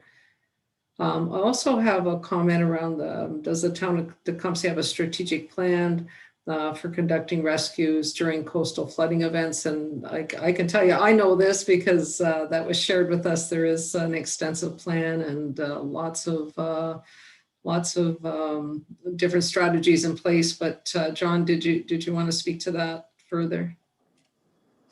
Yeah, no, last year when we got into the high lake levels early in the year, Tecumseh organized a group, a coastal flood group. It involved our neighboring municipalities, utilities, everybody that has infrastructure in these areas, the Conservation Authority, the province, the Army, everybody. It was very extensive. We brought them all together. We meet monthly. During that time, we were meeting more frequently during the high lake levels. An extensive plan was developed for evacuations that worked with our fire department, as well as the Conservation Authority, the Salvation Army. We had evacuation centers set up. A number of things. Obviously, COVID caused some very huge issues with trying to operate some of the evacuation centers if we had to use them. Fortunately, we didn't. We still have some of those same issues today with trying to use evacuation centers. But extensive time has been spent on coming up with operational plans to ensure that we are able to deal with the flood situation to the best of our abilities. Thank you so much. That's great. And I'm going to finish this question off. Unfortunately, again, we've run out of time, but you will have that opportunity. Just a comment around, yes, we would want to protect our asset, but the cost of this would have to be shared with the town. Many homeowners have already invested in improvements without reimbursement, so additional improvements would need cost sharing. And if no government funding is available, possibly a partnership can be offered by the town, as it does protect all taxpayers and not just the shoreline residents. So thank you for those comments, and please, I'm sure there are more, so do take the opportunity to if we can have the next slide as we get into the next steps, you'll see that you'll have an opportunity to fill out. You'll get the link to the comment sheet sent right to your inbox with email, and it is also available on the website. So you can access it either way. There'll be a finalization of the technical work on flood mitigation alternatives. And then we're targeting July 2021 for the third and final Public Information Center, where we'll do the final flood and erosion risk assessment will be discussed, and draft adaptation concepts to reduce flood risk. So these will be draft very specific to the area. And then a final report will be generated July, August to the town to be able to make those recommendations. So just from myself and the whole team, please accept our thanks for your participation today. If we go to the next slide, you'll see the link. That's where the comment sheet is in the Shoreline Management Plan section on the town's website.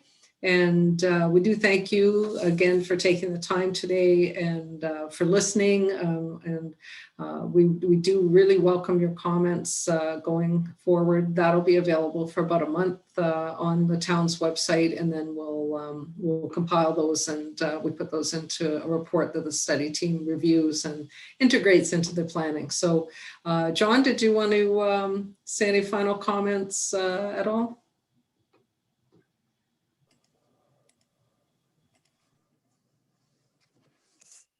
Yes, I'd just like to thank everyone again for attending.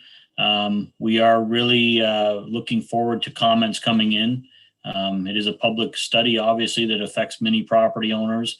And your input is very important for us to proceed forward and come up with things that are going to be manageable, as well as people will be satisfied with them and not be leaving the study saying, I never got a response to a concern or question that I had. We may not have solutions for all of the comments that come in, but definitely we'd like to see them, and we'll do our best to provide comments. So again, thank you very much for taking the time out today. Comment sheets will be available on our website, and we encourage you to fill them out and provide as much information as you can to assist our team.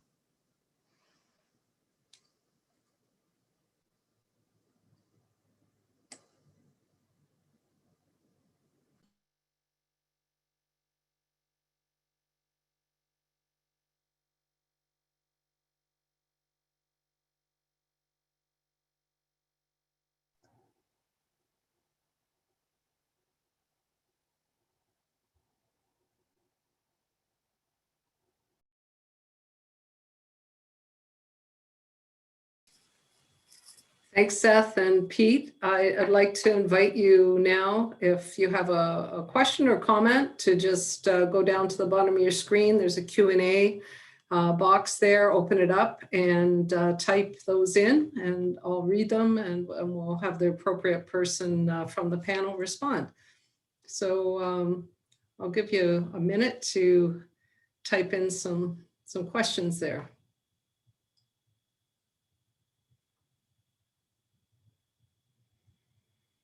As Pete mentioned, if there's anybody that was around for the 1973, the St. Patrick's Day flood, we'd love to hear any comments about that as well. It was kind of interesting, those photos and the response to that at the time. So if we had a couple of people from our afternoon webinar that had been living in the area or experienced that flood. So we'd love to hear from you if you were in that situation as well.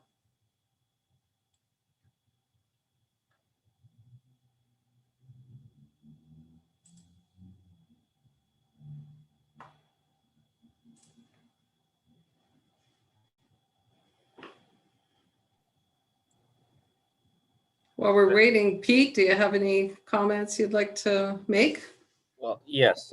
Well, really just some information too. I just want to let everyone know, obviously a lot of information we're sharing with you tonight, and due to scheduling, we have to go through them fairly quickly, but we'll make the PowerPoint slides available to everyone for download from the town's website. So if you'd like to get a copy, they'll be available shortly to download from the website as well.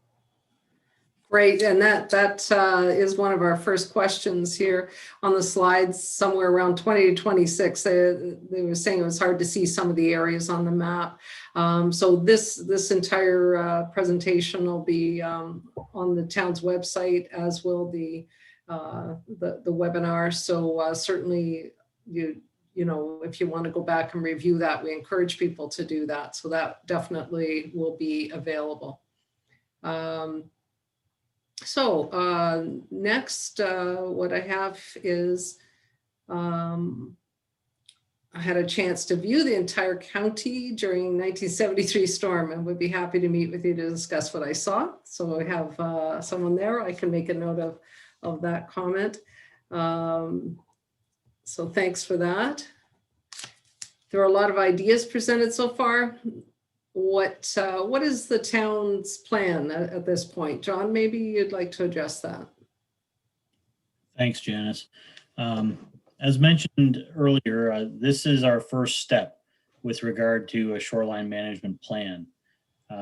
We have to understand what the risk is, where our vulnerabilities are, and come up with some conceptual ideas as to what may be able to mitigate these risks.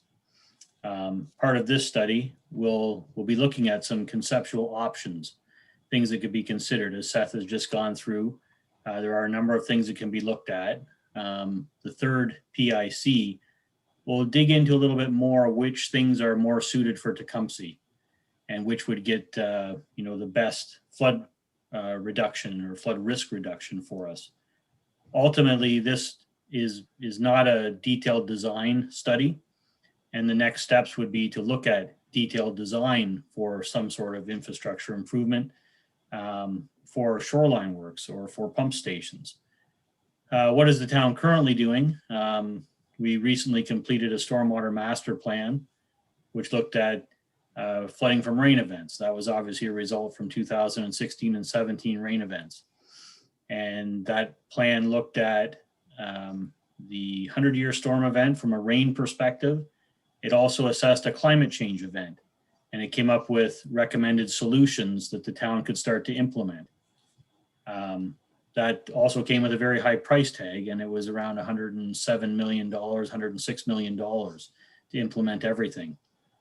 We were very fortunate, and we received funding from the DMAF program, and we're using that funding to improve 3 of our pump stations. Two pump stations will be combined into one, and there'll be another pump station replaced. It's the Scully St. Mark's pump station and the PJ Cecile pump stations.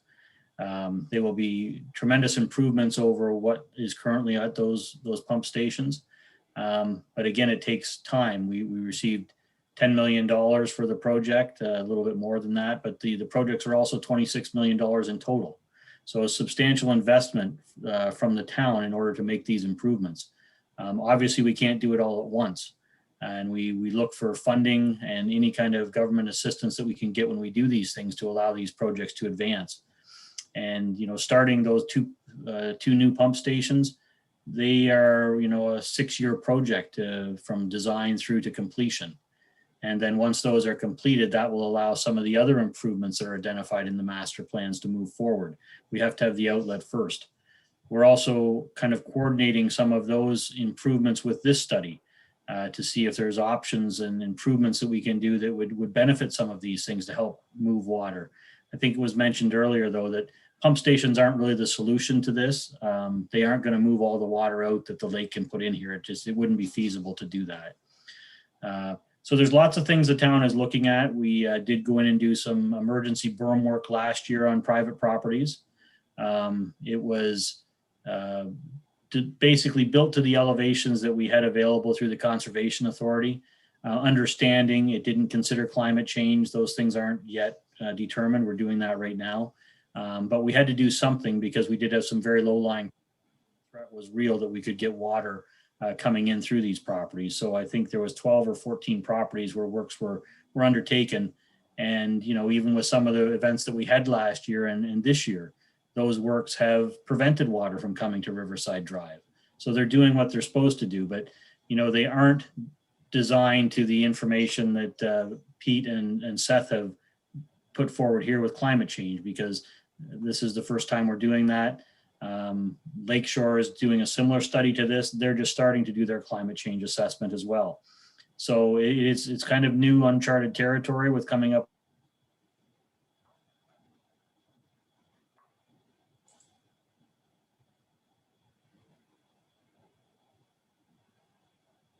John, I think We believe that we're out. you just froze there a little bit, but I think you were wrapping up. Yep. Okay, great. I think you've answered one of the comments was about collaborating with neighboring Lakeshore and et cetera. And there are collaborations in place and working together. I don't know, Pete, if there's anything more you want to say on that, or if that covers it. Well, just real quickly, we're doing a similar study right now with Lakeshore, and we're having a meeting on Thursday afternoon similar to this. So those conversations are ongoing. IRCA has been following this study. I noticed we have Lower Thames on the call as well, so that's great. And I think we talked about this in the afternoon, though. There are some big picture issues here that require some thinking, potentially even at the county scale, with respect to how to deal with climate change levels in the future. And you could drag the province into that as well, because we're still waiting for some technical guidance from the province on how to do this. So lots of things to discuss. And as John highlighted, this study of this nature is the first step into moving forward and looking to develop solutions. Thank you. Another question regarding a resident that lives east of L'Esperance. Over the past few years, I've had water in the backyard and crawl space. I've added some sand in spots where water sits. Have we looked at using the existing alleyways to help mitigate some of the water?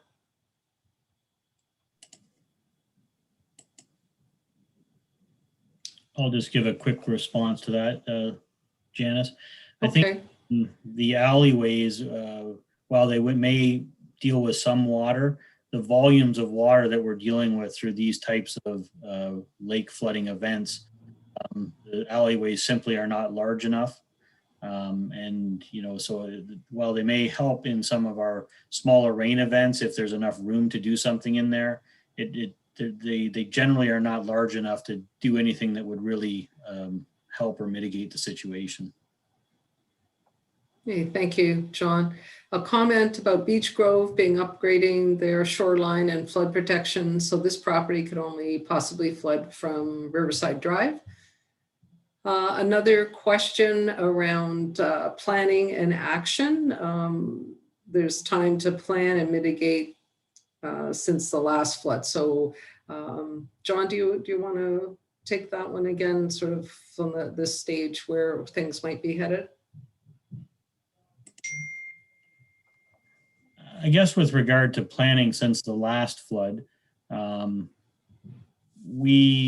since the beginning of last year when we got into high lake levels, the town put together a flood action working group.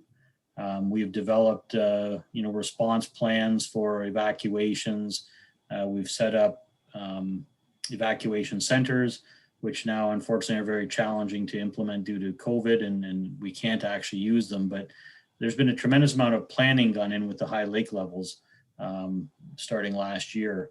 The town's looking at trying to get some vehicles that can go through higher water.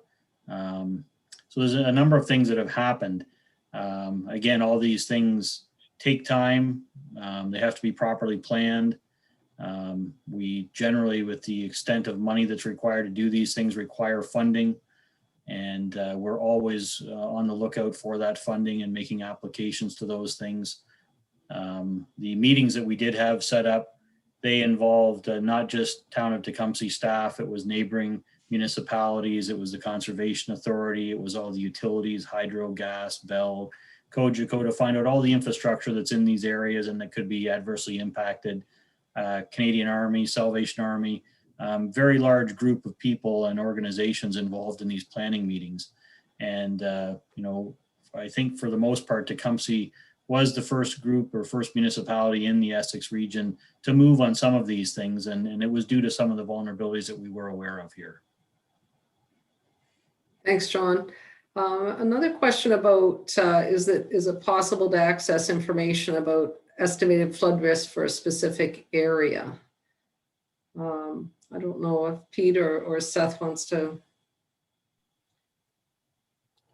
respond to that. Well, it's Pete. I'll take a start at it. The mapping that's being generated, we appreciate. It's hard to see on the screens.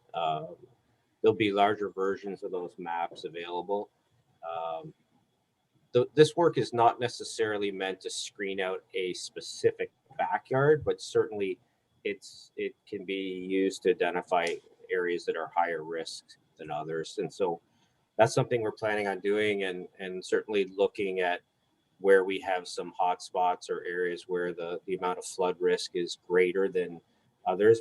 We plan on doing some of that work following this meeting to provide some more clarity on where the risks are the greatest. So I think stay tuned on that, and we'll be providing some more information on that, not necessarily at each backyard, but certainly with some finer resolution than what you saw tonight. Great, thanks, Pete. Another question about, is there consideration to increase the 1 in 100 design water level to climate change level? That's probably you as well, Pete.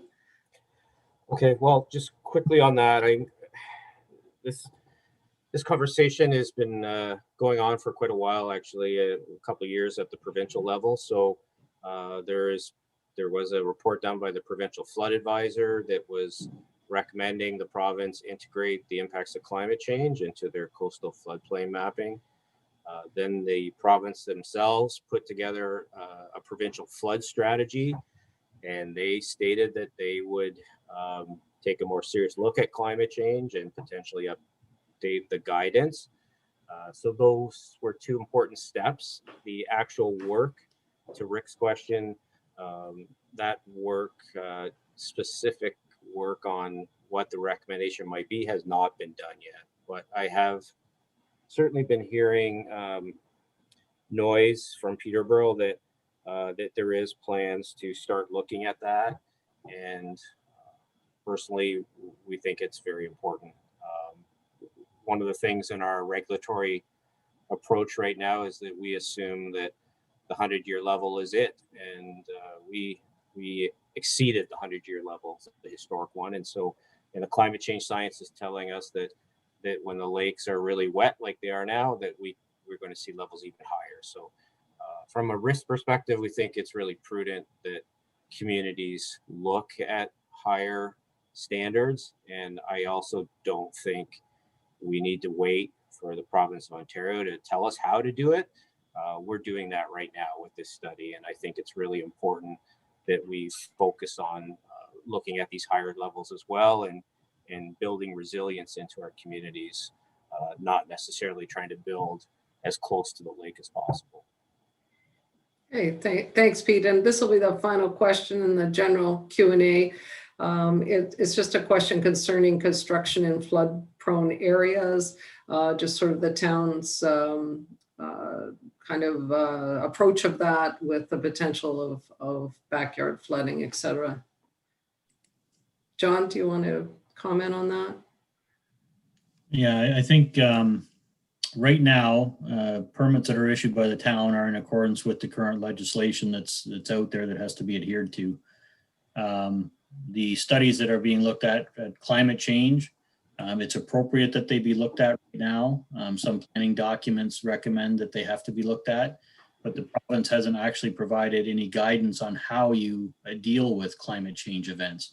So currently, climate change events and the flooding that Pete has shown here tonight that would be based on that climate change event, that is not the regulatory limit. The regulatory limit is still the 100-year event. And provided a development adheres to the current legislation and meets all those requirements, permits have to be issued. In many cases, those low-lying properties are accepting water from adjacent lands, which they're not legally required to do either. Everybody is supposed to manage their own runoff. So permits that are issued comply with current policy. And until that changes, there is no option for the town but to not process those applications.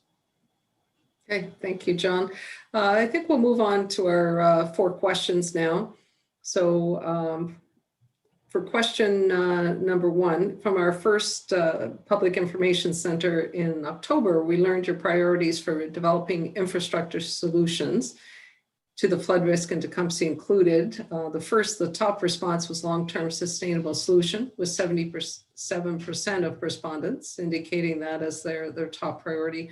The cost to landowners came in next, and the cost to the town of Tecumseh as the third priority. So based on what you learned today, should other priorities or criteria be considered when developing solutions to mitigate flood risk?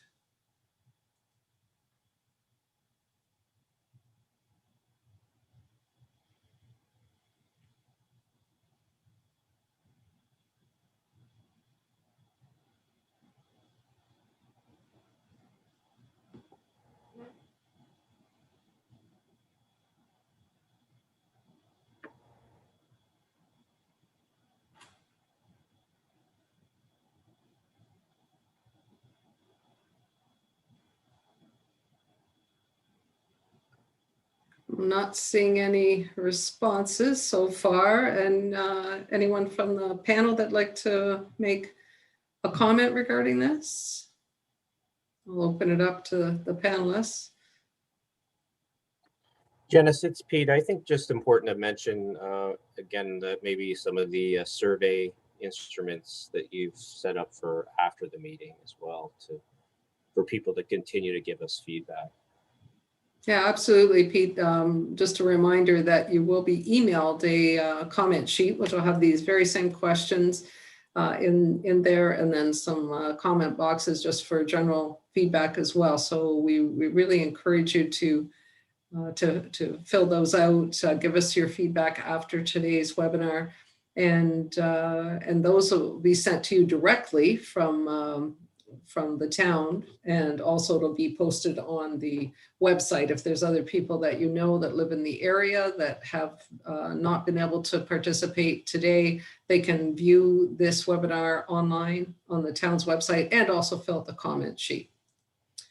So let's see here. Number 1, climate change adaptation considerations and leading projects nationally and worldwide is a comment that is been made for that question. Another comment: new development specifications, modifying floodplain map, and addressing strategies further north of the limits. So those are a couple comments that have come in. Why don't we move to question 2 then? So would encourage you to share your ideas for short-term and long-term options to reduce coastal and interior flood risk. Any thoughts to share?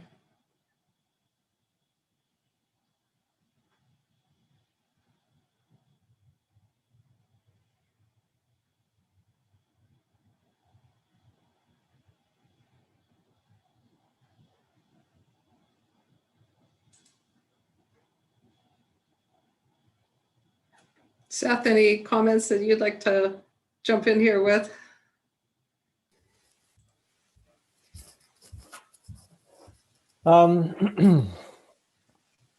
Yeah, I think obviously we've gone through a lot of options already here tonight, and certainly there are probably others.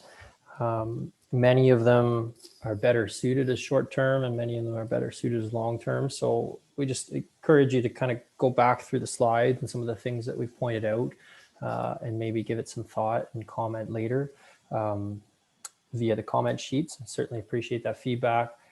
Also, just quickly on the last question, one of the comments was about looking worldwide at different climate change adaptation strategies and what other places have done.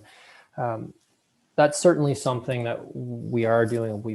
We actively do in this field. There was a comment in the afternoon session this afternoon about all of the work that's been done in Holland and how much they've been leaders in this field of floodproofing, flood mitigation, and certainly a lot of the work that we do, a lot of the research in this field has come out of that geography. So just to reassure you that we are certainly staying up to date on everything that's going on in the world to combat challenges like this, because as we said in the slide deck, Tecumseh is not the only community that has these types of challenges, and there's lots of innovative ideas being developed around the world on how best to accommodate and mitigate these types of risks. So certainly keeping up to date with that, and we'll be integrating a lot of that knowledge and experience into this study. A couple other ideas came in, expanding holding ponds and reservoirs. And then secondary walls and berms are proving to be functional and cost effective, both long and short term. Anyone from the panel? Pete, did you want to comment on those? Yeah, well, no, I think good comments there. With some people with good experience in the community. I think one thing that strikes me here, and it came out a bit this afternoon as well in the earlier meeting, is that when we think about people's backyards, it's your own little private oasis, and so it's not likely a one size fits all either. And so one of the reasons we've kept things fairly general here tonight is that we want to stimulate some thought.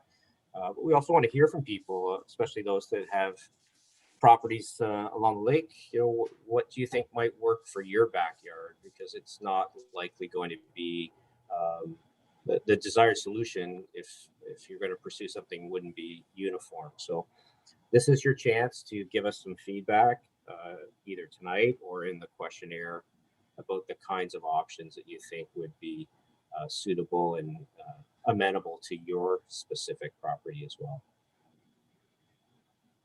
Thanks, Pete. Let's move to the question number 3 then. Emergency access for people and first responders may be limited on some roads during flood events. In addition to the ongoing emergency response planning by the town of Tecumseh, do you have any other suggestions on how to improve emergency access? So I think it was mentioned a couple times and by Seth that there is a emergency response plan that was developed by the town of Tecumseh, so that does exist. And so we're wanting to get a sense of, are there any other ideas or thoughts, suggestions you might have around emergency access?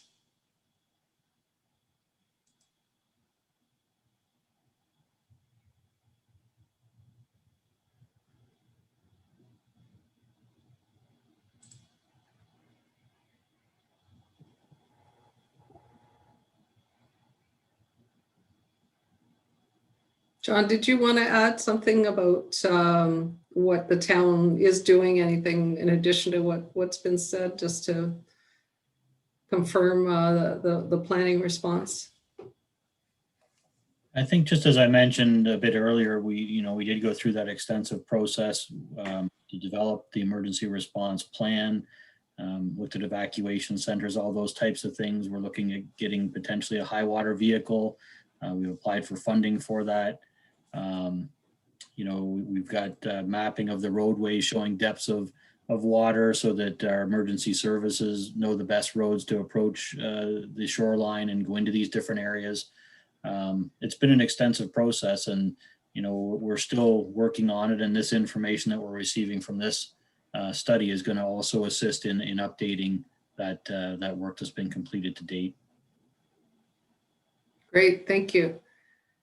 I've got a couple comments that came in here.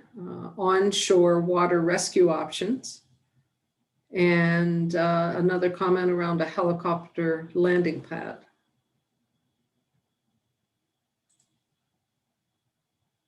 Someone from the team want to comment on those?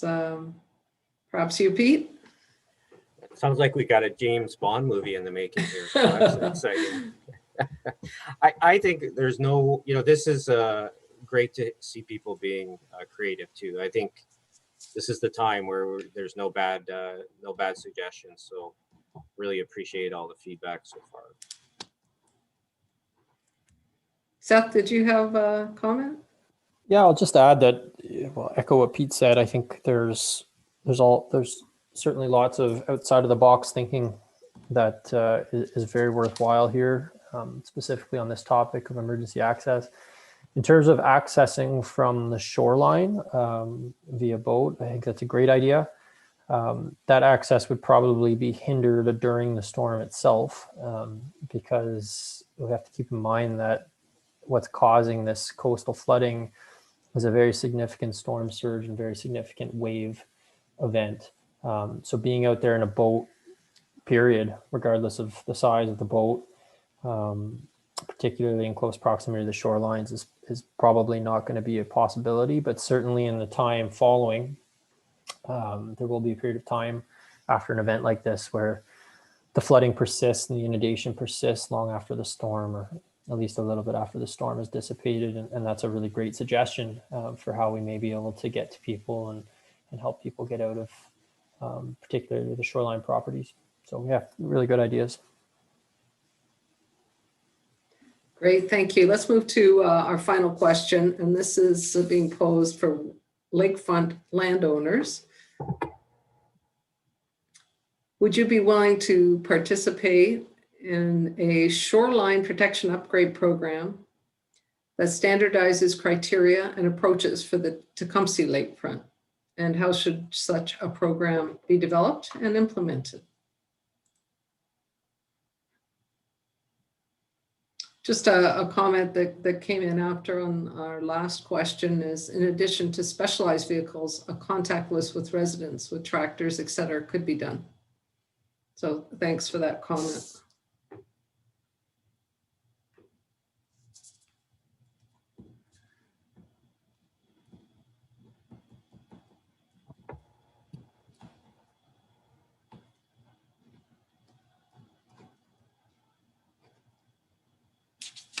So any comments here around shoreline protection upgrade program?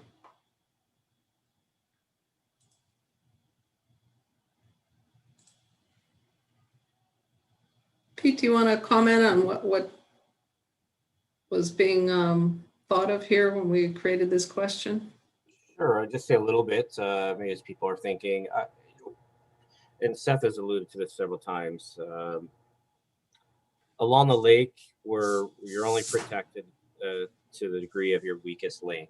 And from the photos we've shown you and the results of the flood mapping, there are many locations where these structures are very low, too low to mitigate the coastal flooding. So it's very early days for us with respect to the planning of some of the adaptation concepts to deal with this. But the one thing that we've certainly discussed already as a team is the benefits of standardizing, not the materials or not what approach, but potentially the crest height of what kind of structures we might build in the future. So I think there's some real benefit to looking at some of these challenges at the community or neighborhood scale. And we're looking, I guess, maybe we're fishing a little bit here to gauge people's interest in that and how something like that might work in this community. So we do have a comment here regarding identifying as an area of concern or special zoning as a suggestion.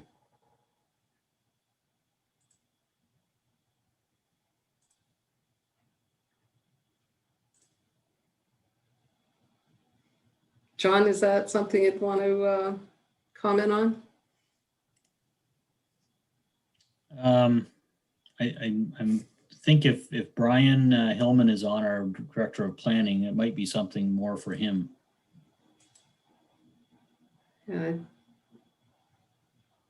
Yeah, good evening. Sorry, I was just looking for the question to see if there was anything further with it. I think ultimately what will happen as this study is completed and there's more coordination, both regionally and with the province, this will likely lead to a new identification of fundamentally our flood prone area,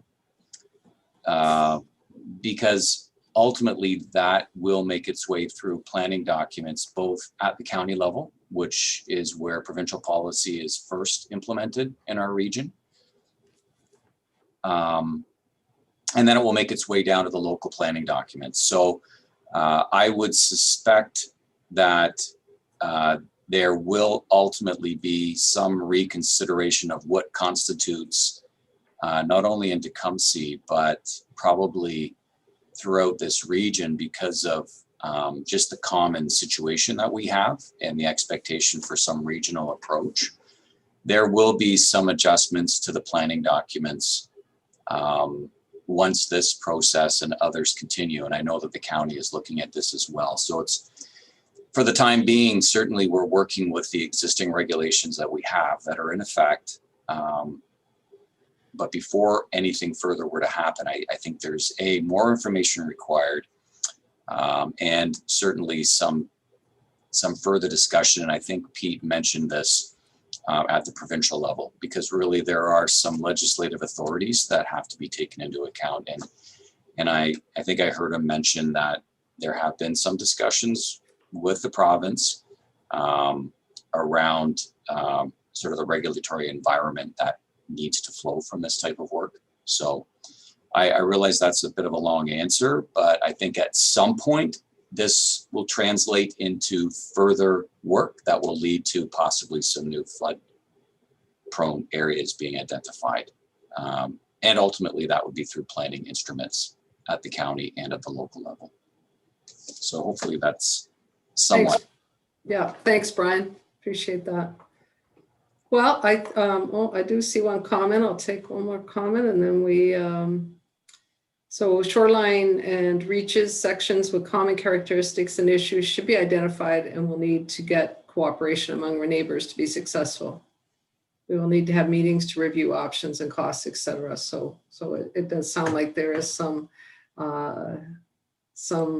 will to come together and be part of a program. So please let us know who you are in your comment sheet. So we'll move now to the next steps.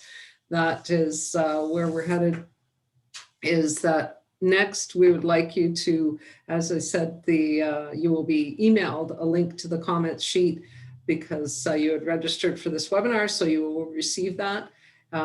Alternatively, it is available on the town website. So there's a link there for the comment sheet. It will be available for 1 month from today so that you can, as well, if you have other people that you know who weren't able to participate, they can review the presentation on the website and fill out the comment sheet. We welcome all comments.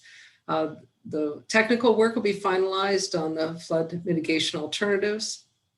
And we're planning the 3rd Public Information Center in June or July. So the date is to be determined based on finalizing the technical work and being able to have final flood and erosion risk assessment and some draft adaptation concepts to reduce flood risk for review at that 3rd PIC. And then the final report would be developed and in July as well, and submitted to the town. So finally, I'd just like to thank you for participating today and for your many comments and questions. It's really helpful when there's some interaction and we get your feedback. So we really encourage you to fill out that comment sheet in the next couple of days when it's fresh in your mind.